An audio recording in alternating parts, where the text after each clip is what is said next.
good morning, good afternoon, everybody, depending on where you are across the country. Hi, I am Mary Harmon Young. I'm a realtor down in good old Tuscaloosa, Alabama. You can hear my accent, but today we are going to be talking about how to get more seller leads and how to list to last. And we've got Gus, who's really going to talk to us about what are the top strategies that aren't just ideas, but what's actually working and how to implement it so that we can list and last and be successful for 2025. So thanks, Gus. Take it over. All right. Awesome. Thank you, Mary. Roll Tide. Did I get that right? Roll Is that the right part of Yeah. Alabama? Or is that the Yeah. other? Okay, good. Yeah, you're right.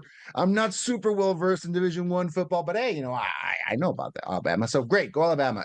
Thanks everybody for jumping in, everybody that's joining us.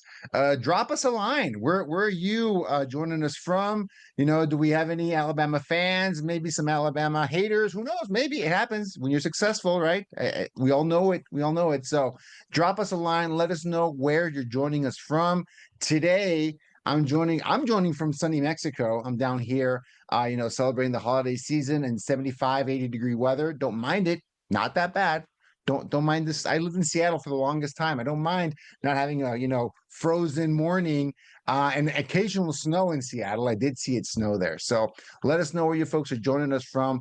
Let's see where everybody's at. Houston, Texas. Yeah, it's really nice weather in Houston, right now. I lived in Katy for a little while. So Durango, Colorado, Sacramento, California. Hey, Ricardo, how's it going, man?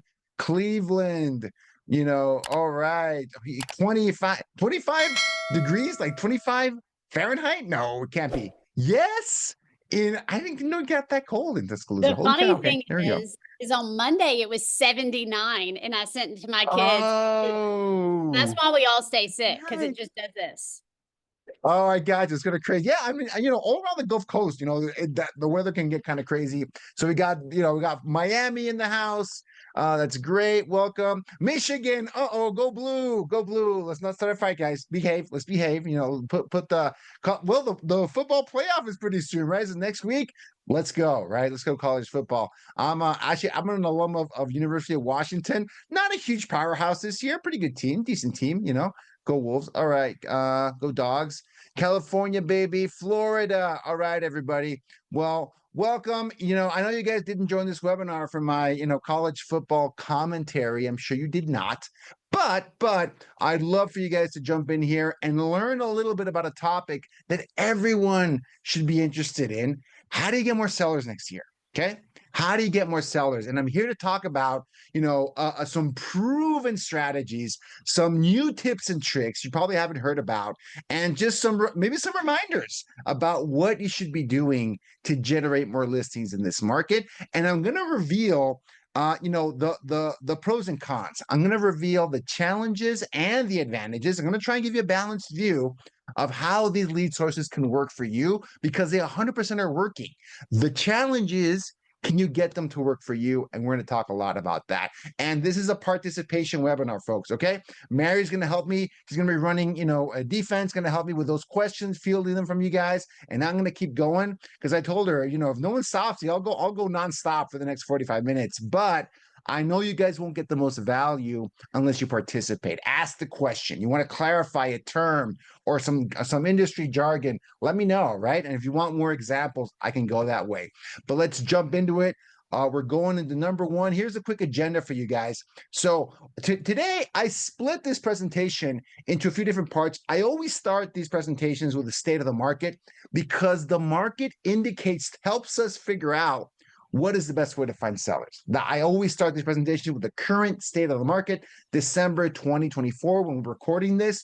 I'm going to go through the number one unquestionable number one source of sellers. I wonder if anyone will guess what that is. Then I'm going to talk about the next opportunity, the next big source, the next big opportunity for anyone willing to find sellers. And then I'm going to talk about, in my opinion, the hardest one.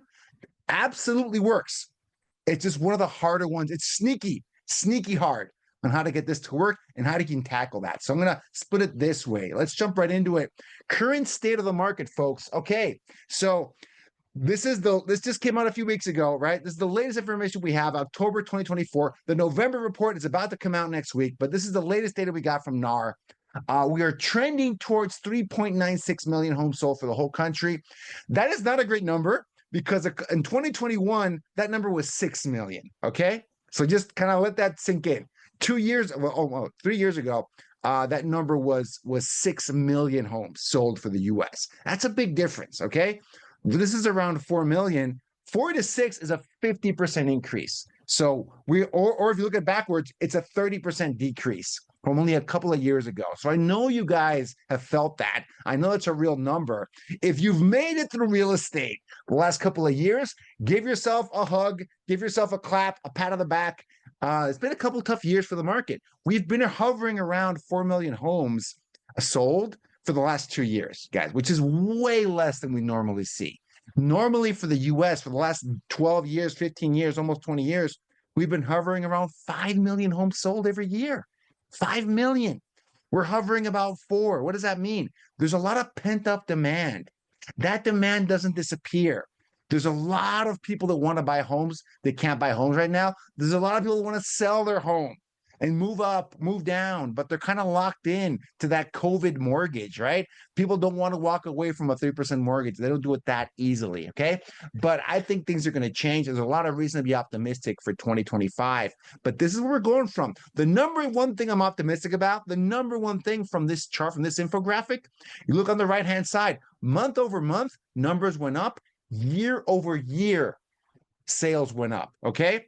So that might not seem super significant, but I track these numbers really closely. That hadn't happened for almost 2 years, where both the month over month went up and the year over year went up, okay? For most of 2024, both those numbers were trending down. We're doing worse than 2024 almost all year. This number, 3.96 million in January, was 4.5 million, okay? That's where we thought we were going to be. We were nowhere close to 4.5 million towards the end of the year, okay? But the positive sign is that we're trending upwards. We're trending in the right direction. Inventory is up. Inventory is up almost 20% from last year. I think that's good news. It's a more balanced market. That's okay. And prices are still up from a year ago. How is that possible with inventory up so much? I don't know. I'm not smart enough to tell you how you can have 20% more homes in the market and they're still more expensive than a year ago. But that's where we are in the market, folks. Here, quick trends. We're looking at median sale price. Okay, this is the last 5 years. Median sale price. We all know that the market kind of peaked towards the summer of 2022. We've kind of come back and forth around that peak. Right now, we're about 420,000 for the whole country. Average medium sold price. Okay, sold price for the whole country. That peak of 440, it went down to almost 400,000. Now it's about 420 for the whole country. We've been hovering around that average. Hasn't really changed that much. But inventory, guys, inventory, we finally broke through kind of this post-COVID. The little gray bar here in the time frame, this is COVID, okay? This is the initial COVID lockdown. Look what happened to inventory. Like a free fall, right? We've been hovering above, and this year we're almost at 1 million active listings in the country. We hadn't seen that in almost 5 years, okay? Have 1 million active listings in the country. I think that's good news. I think that's good news because we're going to see more people jumping into the market and more people buying homes. So that's why I'm optimistic about seeing more people jump into the market in 2025 because we're probably, fingers crossed, probably going to see less pressure on interest rates, a little bit more affordability in some of these homes, right? Prices have gone down from the pandemic, post-pandemic peak. So I think a lot of indicators are pointing in the right direction. All right, that's it. That's enough for the state of the market, guys. That's where we are right now. I'm going to get into the sources now. Give me a guess, and Mary, you can jump in here too. What do you think is the number one source for real estate agents where they get their listings from? What's the number? You can even ask yourself this. What's my number one source for listings? Anyone want to give a guess? What do you guys think? Expireds. Expired, okay, expired. If you're a prospecting agent, you're a power cold caller, expired can be a number one. There we go. What are people saying? Expired, and then people are saying expired. Then people FISBO or referrals. Okay, there's some good ones. Well, I've got my own opinion on this, but what I usually do is I ask you guys. This is a post from a few months ago on Lab Coats. Hey, where'd you get your last listing? I asked the community, let's crowdsource some knowledge. 175 comments. I actually asked this yesterday. Same question. Where'd you get your last listing from? Okay. When I asked it a few months, almost, let's say a year ago, about 80% of people said, 80% of agents responded, it's their database, personal database, referral, recommendation, past client, friends and family, right? People recommended someone, 80%. When I asked it yesterday, it was 90%. Said referral, sphere of influence, their network, people that already knew them, already liked them, right? Number one, and I think this is, this is for the majority of agents. And there's some agents that definitely, the prospectors and the cold callers, you guys do a completely different source. I get that. But you guys are in the minority, and I know it because I run a calling companies. I know that most agents, they rely on their database and their sphere, right? And I'm not here to say that that's the wrong thing to do. I'm not here to say you should change.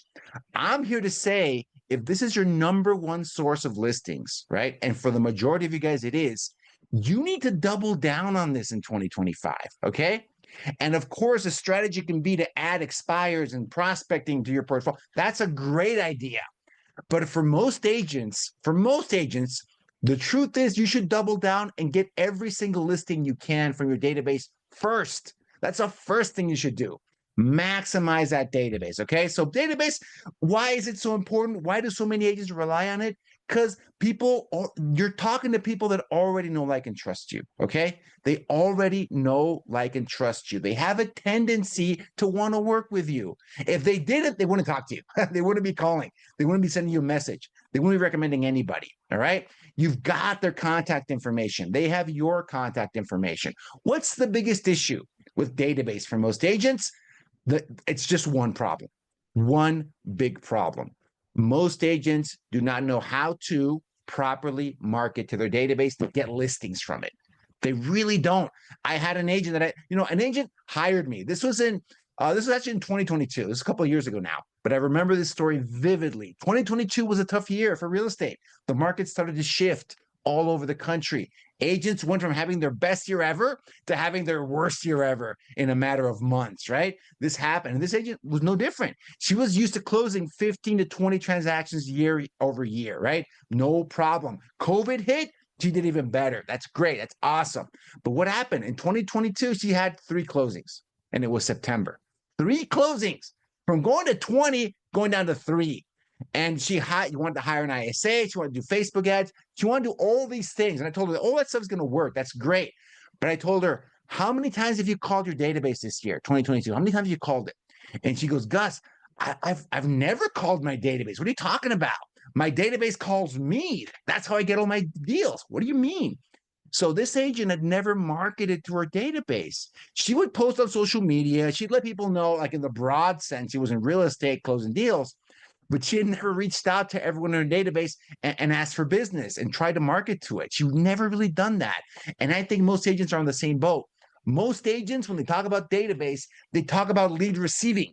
I want to receive referrals. Gus, I want to receive it. But they never think about referral generation, lead generation with your database, okay? Big difference. If you don't know the difference between the two, I think you're leaving a lot of money from the table. A properly marketed database should generate 10 to 15% referrals every year on average. There'll be better years and worse years, of course. On average, 10 to 15%. Why do I know that number?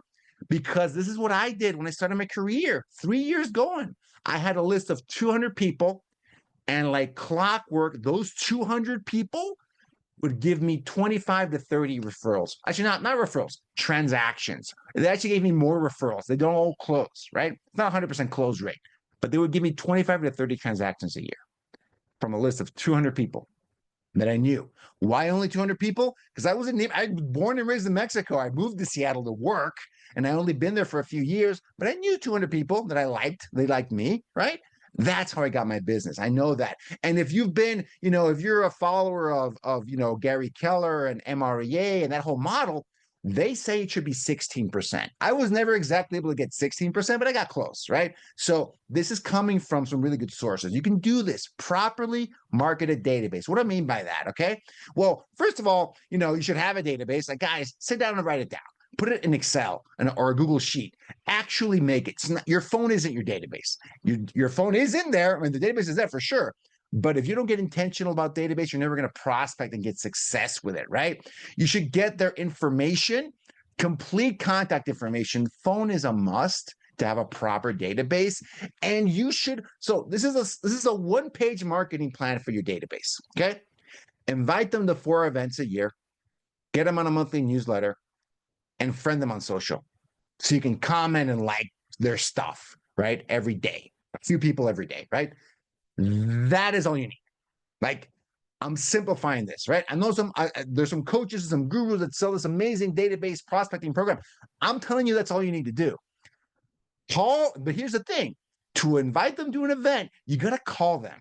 So call everybody 4 times a year. That's what nobody does, okay? No, maybe you'll call them once a year. Most agents never call their entire database, right? They don't really do that.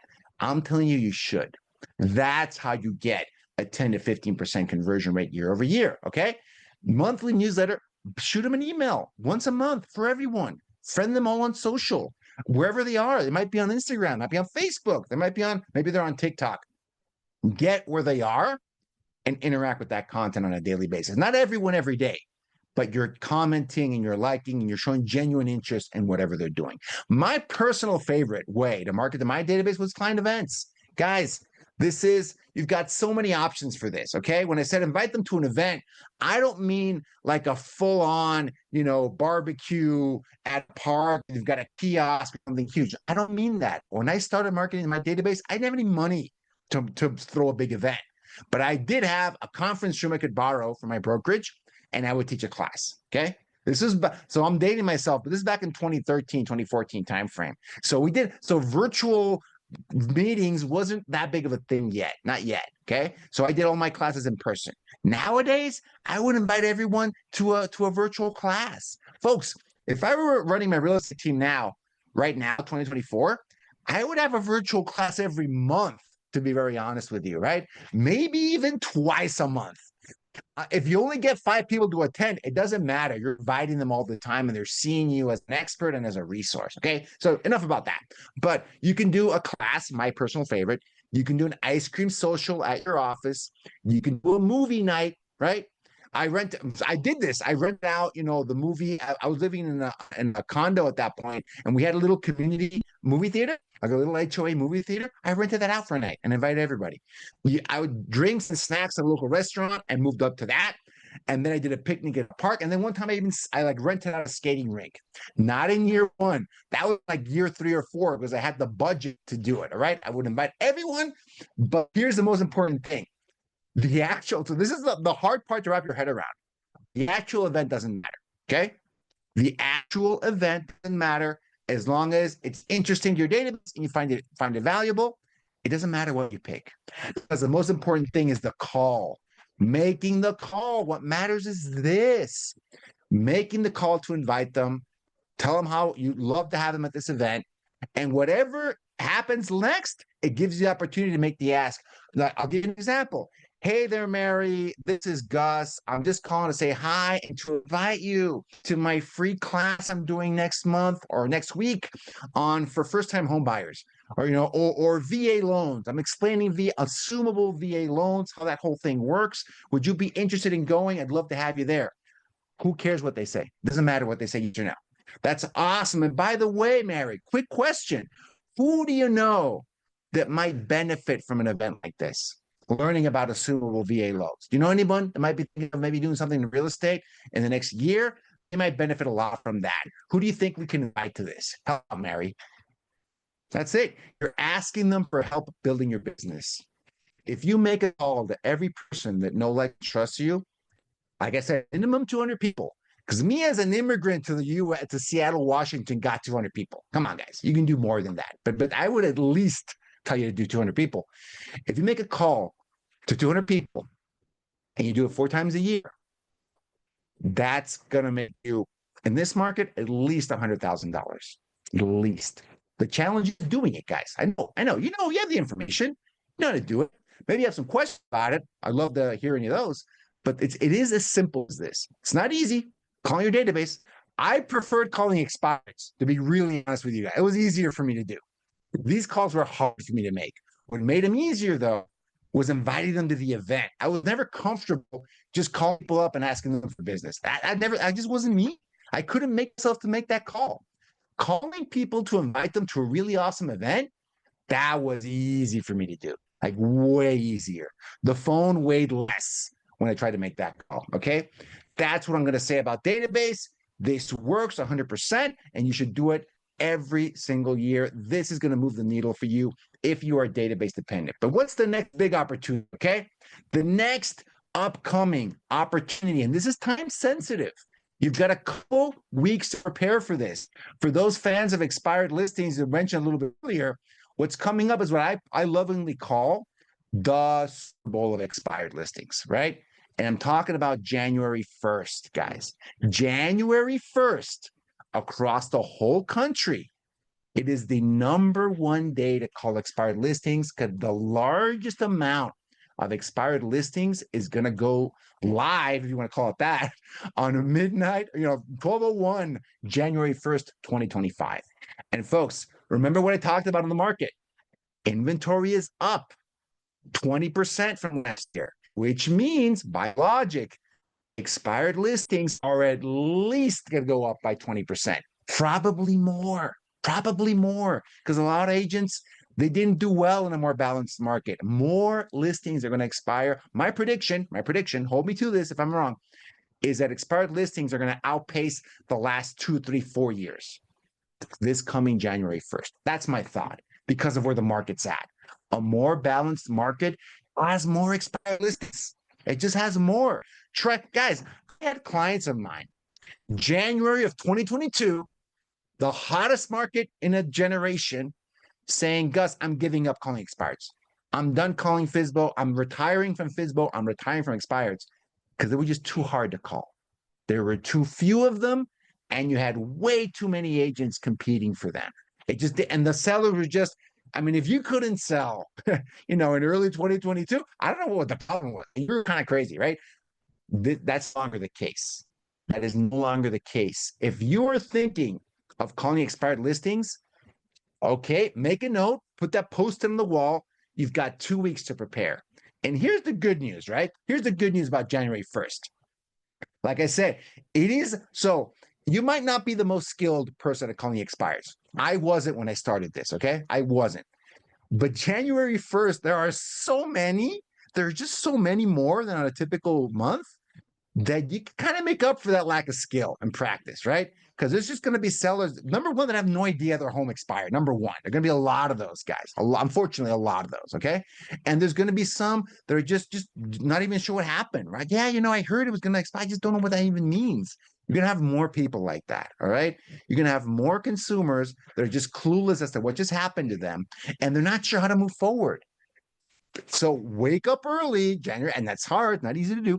Wake up early, January 1st, and make some calls. My personal record on January 1st, 19 listing appointments set on January 1st, okay?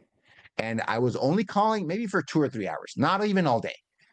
19 sellers that still wanted to sell, and they wanted to talk to me. Guys, there were so many expireds. This was a few years ago, not post-COVID, this was years ago. But I had so many sellers I could pick them. I could just pick people that are around my area, maybe 20, 30-minute drive max. I could pick and choose. There were so many of them. You don't always do that with expireds. You got to call whatever's out there, okay? January 1st is unique. You should take advantage of that, all right? How do you do it? Well, really simple. You need some data, you need a dialer, and you need some scripts, okay? So RedX, they're a partner of Lab Coat Agents. You probably get a great deal for them through Lab Coats. That's great. Vulcan 7 is a great source. It's advocated by a bunch of coaches. Vulcan 7 is also great, and there's more options there. But I would honestly focus on RedX or Vulcan 7. And I'm not even going to go through the rest of this list. Those are the ones you need. Focus on those. You don't need more than those, okay? And there's also my Plus Leads and Land Voice. Guys, the most important thing is sign up with someone and get that data. The dialer specifically for expired listings, you just need a single line dialer. You don't need any automation. You just don't, even though there's going to be a bunch of them. Guys, don't get confused. The higher converting the list is, the slower you need to dial. Single line dialing is all that you need. Okay. That's all you need. If you're doing circle prospecting, then you need automation. I mean, yeah, it's a little bit different. Okay. But almost everything in this market, in this day and age, automation is not your friend. Automation works against you. Why? Because the carriers and the iOS and Android, they don't want your call to go through. If you do anything to make them think you're a telemarketer, they're going to not shut you down. That's the age that we live in. Can you still be successful with cold calling? Yes, you can. But it is much harder to do than even a few years ago because contact rates are lower. And you can check out some of my other, talks. I go deep into this topic of how to actually get through when cold calling. Check it out. It's on the Lab Coat Agents YouTube channel. But just to suffice it to say, for most lead sources in 2024, 2025, slower is better. Okay. I'll just leave it at that. Dialing slower is better because you look more like a real person. Okay. And you're much less likely to get shut down. Next, the approach. Okay, Gus. Okay, awesome. Gus, I'm on board. How do I actually get through to these people? How do I do this, right? So when you're calling like a recent expired, one of the most important things to do is to get a response from them, right? Because there's going to be more agents calling them. I love January 1st because there's less agents calling and there's way more expired. So your odds go up dramatically. But anyway, you're going to reach out to an expired, you should approach them with a simple question. Are you still accepting offers on 123 Main Street? Are they still accepting offers on that home? Texting them, leaving a voicemail. It's one of the few lead sources that I would leave a voicemail on, okay? Hey, it's Gus. I wasn't able to get through. I'm an agent with ABC Realty. Are you still accepting offers on 123 Main Street? I'm just curious. Let me know. Bye. Let's see what they say, right? That voicemail will actually get you a call back, right? If you're just calling and telling them, hey, I'm Gus with EXP Realty, and I help sell homes that didn't sell the first time, you're going to sound like every other agent out there. That's not very unique. It's not compelling. Okay. Got to stand out. When you're actually talking to them, the most important thing, guys, with expired listings is just to gauge their motivation. Where are they at? Hey, would you still accept an offer? If you could, would you still move? I'm just curious about that. Tell me more about that. Why did you think your home didn't sell this first time around? What happened there? Okay. You want to drill down, get into that pain. What happened? Tell me more about that. If you got a great offer today, would you still sell? Okay. And you should inform them. You should educate them on where the market is.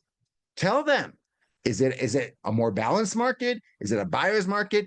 They have to see you as an expert. They have to see like someone that knows what the heck they're doing. Okay. And you have to get that across ASAP, and you should close for the appointment. Mary, the next step for us is to sit down. I want to take a look at the property, want to walk it through, and let's come up with a game plan to get you where you want to go, right? I can make this happen for you. Can you meet today or does tomorrow? It's January 1st, or does tomorrow work better? When's a good time for me to swing by?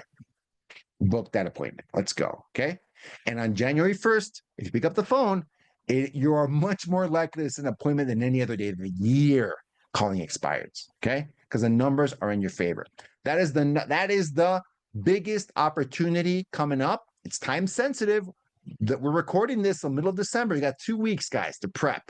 Sign up with RedX. Sign up with, get it ready to go. Get it connected. It's not immediate. Takes a couple of days. You can't do it the day before. You got to do it now, right? And make the call. Just make the call, right? Yes, you need a script. Yes, you need to prepare. This is the approach you need. Practice, right? Look at YouTube. YouTube is your friend. Listen to YouTube, a couple of YouTube videos, how this should go. And then just have a conversation with them. Why, would you still sell, right? Why do you think your home didn't sell that time? And then just tell them why you're going to be different, okay? Why you are better at this than whoever they worked with. Nothing personal. You're not here to bash anybody. But this market is different than it was for most agents. Most agents have not adapted to the new market. I'm getting deal closed. I just need to work with more sellers for my buyers. Should we chat? Let's meet. Let's talk at the property. And then do what you do best. Tell them why you're the best to work with and how you're going to solve their problem. Just have a conversation with them. It starts with a conversation, okay? So that's the biggest opportunity. But here's a few honorable mentions. on prospecting side, okay? Because new expires on January 1st is the biggest opportunity that's coming up. It's time sensitive, but here's some honorable mentions you should consider as well to generate more listings throughout 2025. And that is old expireds. Okay. We're talking about the new expireds January 1st, but what about the older ones that haven't relisted, haven't resold? Okay. What about that one? If I were in your shoes, I would use a tool like RedX or Vulcan 7, and I would go all the way back to July of 2022. And I would look for expired listings that haven't sold yet. Okay. They're still off the market, and just give them a call. If you think you're going to get less competition on January 1st, try calling old expireds from 2022. No one's calling them anymore. Rarely are they going to get a mention, okay? They might get someone carpet bombing them with some random message, but if you call them about their home and you just curate and leave them a voicemail, you can leave a voicemail. Guys, I had a property, that was a canceled listing in Seattle, and in 5 years, I got 2 voicemails about it. In 5 years, leave a voicemail. Ask them what's going on with the property. If you can bring them if you can bring them a buyer, would they still sell? Would they accept a qualified offer from a qualified buyer? You're just curious. Leave that voicemail. Leave that text message. You're going to get some responses to that because a lot of people have given up on these, right? Much less competition, way easier conversation to have with a seller like this than a brand new expired. And a lot of agents, they kind of miss that, right? So let's do this. And great story. I have two of my clients are in the same market calling the same list. So I was telling them, oh, you should call all expired. Gus, I've been doing that for the last year. And I've closed, one of them closed more than 20 listings from it in a year. Talk about a power prospector. And another one did at least a dozen, right? So 2 agents, and it's not a big market, it's small, it's a medium-sized market. 2 agents calling the same 3,000 people. It was about 3,000 expired. A lot of expired in that market for several years. 2 people calling the exact same list at the exact same time. They both got listings from it, right? And I'm sure if a third person called that list, they talk to different set of people and they get more deals from it as well, guys. Make the call, talk to them, have a conversation. Absentee owners. It's an honorable mention, right? You should check out absentee owners. I think it's still an underutilized opportunity. The messaging is a little bit different. Are the owner 1, 2, 3? Are you the owner? That's how you get through to an absentee owner. Are you the owner of this property? You can text them that. You can drop a voicemail with that, and you're gonna get a response, right? Because I'm gonna happen to be an absentee owner myself, and I'm like, if I get that message, I'm calling back. What happened? Is there are you the fire department? What's going on with my property? They're gonna get their attention. Clarify that you're not an investor, a wholesaler, or a flipper. If you got an offer, would you sell, right? If I can get you a qualified buyer, would you sell? I'm just curious about that. Would you diversify into another investment? Did you cash out and try something different? If you're in a market with a lot of short-term rentals, a lot of vacation rentals, a lot of folks are hurting with those right now. Absentee owners, give them a call. Do they want to get out from under that property, right? For the first time in I don't know how many years, rental rates went down in a lot of markets this year. People are making less money from rentals than they were post-COVID. Would they like to get out from under that property and diversify and go into crypto or the stock market or whatever, right? Be a resource, help them do that, make it happen, okay? Last but not least, good old circle prospecting. I mean, I run an ISA company. This is probably the number one thing my ISAs do, right? Because no one has time for it, right? But they can help you out. It is basically calling the phone book around your listings. Personal favorites, prospecting script, just sold. Hey, Mr. Homeowner, guess what? We just sold a property, a couple blocks from you. We had like 5 buyers left over. They were very disappointed. Do you know anyone that might be thinking of selling? Because I got 5 buyers ready to go to pull the trigger. I got no homes to sell though, right? We need another listing in that neighborhood. Who do you know that I should know that might be thinking of selling? How about yourself? Ever considered it? That's the script. That's it. Have that conversation with 30 people a day. You'll get at least one potential seller every day. Every day. Okay? It's simple, not easy. Simple. Ask that question to 30 people every day. You'll get at least one potential seller over the next 12 months. Circle prospecting. Simple. How can an ISA help you though, right? Oh, I'm glad you asked. This is okay. This is just one slide. I'm not going to go to a commercial here, but this is just one slide. The way that an ISA can help in this process is that they shake the tree. What does that mean? They make 300 calls so you can talk to that one or two or three potential sellers every day. That's it. If I were to simplify the work of an ISA in this strategy in prospecting, it is that. They make 300 calls so you can make 3 calls and talk to those potential sellers. These aren't appointments, guys.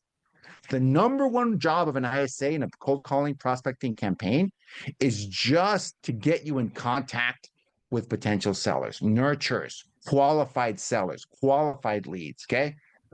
Actual homeowner, actual contact information, curiosity, question, or interest in selling. They should be connecting you with as many of those a day as possible, typically 1 or 2 up to 3 a day, okay?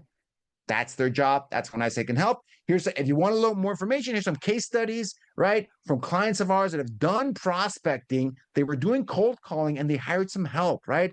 This is Johnny Wells out of Austin. This is Will May. I think he's out of Tennessee. Another Tennessee agent, check it out. This guy is in Michigan. Carlos, he's out of Central Texas. Those are great. Check those out, right? And if you want a copy of the slide deck, don't take furious notes. Don't take snap screenshots. I'll share it at the end. I'll give you instructions on how to get it, okay? Last one. We got about 10 minutes left, a little bit less than 10 minutes. This is what I call the hard one, okay? This is what I call the hard one. Not because most agents think it's hard. It's actually the opposite. Most agents prefer this one. It's actually just way harder than they anticipate. I'm talking about home valuation ads, okay? Home valuation ads. How much is my home worth? Okay, here's an example. You've seen these ads, Instagram or Facebook, even Google, pay-per-click. You can do ads like this. How much is my home worth? But they even on Google, it lands on a page like this. What's my home worth? That's what the ad is, okay? These are, like I said, different ones. It targets curious homeowners, and you want to capture their data and their property data. That's what these ads do, okay? What's the problem with these ads? One, they can be really pricey, okay? They're much more expensive than buyer-focused ads or even Google pay-per-click buyer ads, okay? The initial approach, a lot of agents get this wrong, okay? They approach these leads like they're asking for a listing appointment, and they're not. They're not. That's not the right approach with these leads. If they're asking for a home valuation, that's what you should give them. And as soon as possible, by the way, okay? Give them the automatic home valuation and ask them if they want the more detailed one. Like, for example, if they wanted to ever thinking of maybe selling or refinancing in the next year, then you should do an in-person walkthrough to give them the most accurate value for their home, okay? That's it, guys. And a lot of agents don't understand that. A lot of agents are frustrated that all these people want is their home value. Well, that's what the ad said. That's exactly what the ad said. You should be happy to give them that, okay? And look for any excuse to get in front of them and start building that relationship so they can open up a little bit more. Most agents get frustrated with these leads. They go nowhere and they discard them, and they really, really lack a really good follow-up game. That's why these leads are hard. That's where the hard comes in, okay? Because these if you put money into these, you'll generate sellers. You'll generate home valuation leads. You absolutely will. It's relatively simple, right? To generate them. The conversion game always trips up agents. It gets them, they're surprised by it. They're surprised by how hard it is. They're surprised a lot of these leads don't even want to talk to them. They don't want to talk to you because you're approaching it wrong, okay? The goal of these leads is not to get a listing appointment. The goal of these kinds of leads is to start a conversation with a potential seller. Start the conversation. That's it. That's it.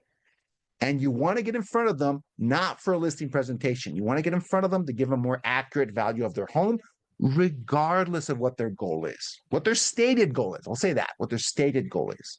Your goal is to get in front of them as soon as possible. I had one agent that worked with us that they said, and I love this phrase, they said that they wanted to be the Amazon.com of home valuations for their community. The Amazon.com. What do they mean by that? A home valuation came in within 24 hours. He was dropped, whether you wanted it or not, by the way, he was dropping off a personalized home valuation printed out at their doorstep within 24 hours. Okay. It wasn't surprising to me that they were closing 1 to 2 listings every month just from home valuation ads. I wasn't surprised at all, because they went out of their way to knock on the door and drop off a home in hand, drop off their home valuation. Okay. No one does that. No one does that. That's why they were having so much success. If you look at this as an opportunity to start a conversation, you can win with home valuation ads. If you look at it as an online way to get listing appointments without having to call anybody, you're going to be sorely disappointed, like most agents are with home valuation ads. Okay. It's a big caveat. And most agents just lack the follow-up game that you need. When you start a conversation, it's not a listing appointment. You start a conversation to later generate a listing appointment whenever the time is right. You got to follow up with them. What do I mean by that? And here's another example. This is how an ISA can help, right? And here's the problem.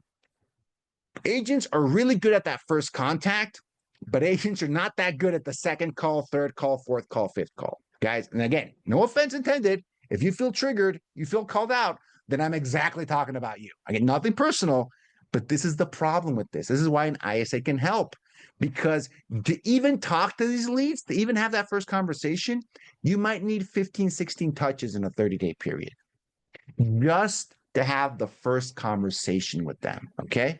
That's the reality. That's why online leads are quote unquote hard. Not because they have a bunch of objections or they're very combative. Actually, they don't. They actually don't. They're just harder to get in touch with. Okay. The effort that it takes nowadays, 2020, we're talking about 2025. The effort that it takes in 2025 to talk to these leads is much greater than it was 5 years ago. Okay. And most agents, they kind of fail at that. What do you need to actually talk to them? What are the big problems you got to solve? You got to solve speed to lead, follow up, and nurture. Speed to lead, follow up, and nurture. I'm gonna breeze through this. Got a few minutes left. I'm gonna try and get through this. There's a lot of ways to solve speed to lead. You can use AI. Man, you should talk to us about getting AI to call these leads, right? You can do it compliantly. You can call inbound internet leads with AI. Great. You can use your CRM. You can use a chat bot. You can also pick up the phone, right? Or hire an ISA or do some automation. But speed to lead is very key with these leads. You got to try and reach out to them first, reach out to them quickly.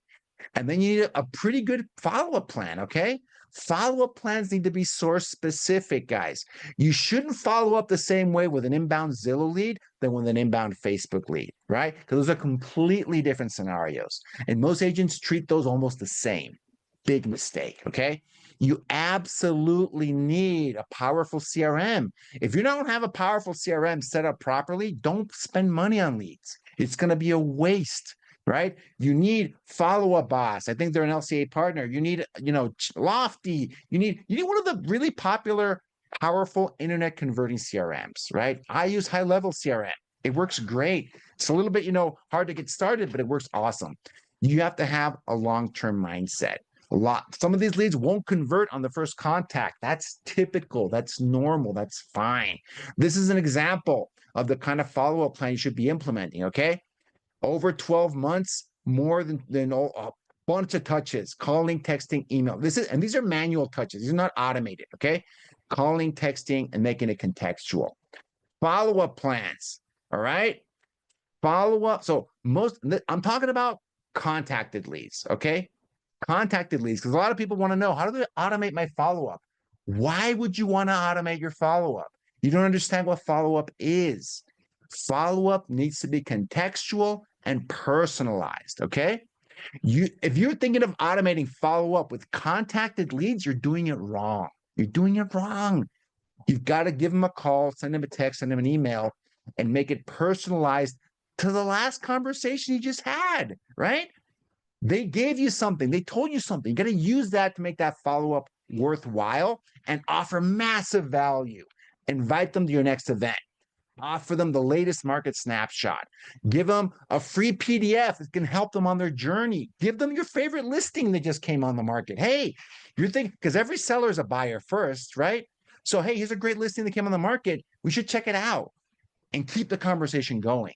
Your follow-up has to be value-packed. Otherwise, it just gets lost in the shuffle of everyone else that's using their automation tools to get their attention, okay? It's not very useful. Here's some examples, right? Again, you should check this out. 20 listings with Facebook, again, home valuation leads with Facebook and an ISA. You can have success with this, but you got to nail that follow-up game. This is Tatiana. So I love Tatiana because she's an awesome agent, very like a celebrity agent. No one was calling her leads. So within 30 days, she got 5 million in listings because no one was calling those leads. Hired an ISA, was able to do it. Here's some more examples because we're pretty much out of time. You can check these out. And like I said, special offer, folks, special offer for folks that are watching this webinar, right? We're offering, and again, you got to mention this webinar. Mention you saw us on this webinar. We're giving you our Black Friday, Cyber Monday special. That's over now. But if you mention this webinar, we'll give you 50% off the setup fee if you want to set up an ISA or even an AI-enabled ISA. You can tell us about that. If you guys want a copy of this deck, really simple. You don't have to screenshot it, take notes. You can email info@powerisa.com. In the subject line, include Sellers 2025. It has to include the phrase Sellers 2025 for the automation to kick in and to send you automatically a copy of this deck. All right, we're 2 minutes over, but I think we got to it, everybody. Thanks. Yeah, I think 2 minutes is good. That works. Yeah. So we did have some questions. The ones I see Okay. are your ISAs in the States or overseas? We had that several times. Awesome. Yeah. Our ISAs, all of our ISAs are outside the US. The difference between our company and other companies that do this, our ISAs are native English speakers that grew up and lived in the US. Okay. Very different than folks that have never stepped foot in the country. And they repatriated to Mexico, Central America. I think most of our folks are Mexico, some countries in Central America, and like Colombia, right? Which have the largest communities of folks that grew up in the US, right? Native English speakers. Yeah, that's the difference. Okay. So we had somebody ask about what would you change if you were dealing with a commercial lead generation versus residential?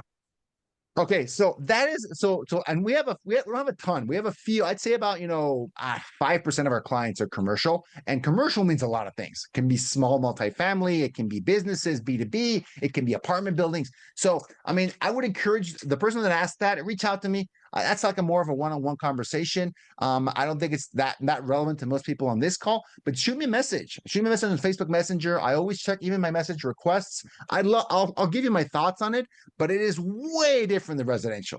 It's like completely on the side of that.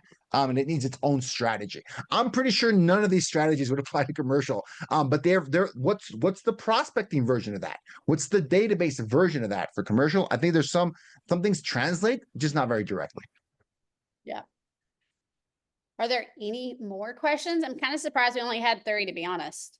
Okay, no worries. And I'm sure they asked questions for people. They saw them and they didn't want to repeat them. So they're basically the most common ones. So awesome. Thanks everybody for joining us. If you want a copy of the deck, just shoot me an email, info@powerisa, Sellers 2025. And you don't need to, take those snapshots. You can put them away. Those screenshots, you don't need them. Those cell phone pictures, don't worry about it. We'll send you the deck. And this presentation will be on the Lab Coat Agents YouTube channel. When will that be, Young? When will that be on the YouTube? Right. So fast. this is going to be on our YouTube channel and on our Facebook group. Okay, yeah. So look for it right there. Should be available pretty soon. All right. Awesome. Thanks everybody for attending. Awesome. Yes. Thanks for being part of Lab Coats Agents. We appreciate y'all. If y'all have questions, feel free to reach out to the moderators and we will do our best to keep encouraging everybody as we slam 2025. Awesome. Thanks everybody. Have a good one. Have a happy holiday season.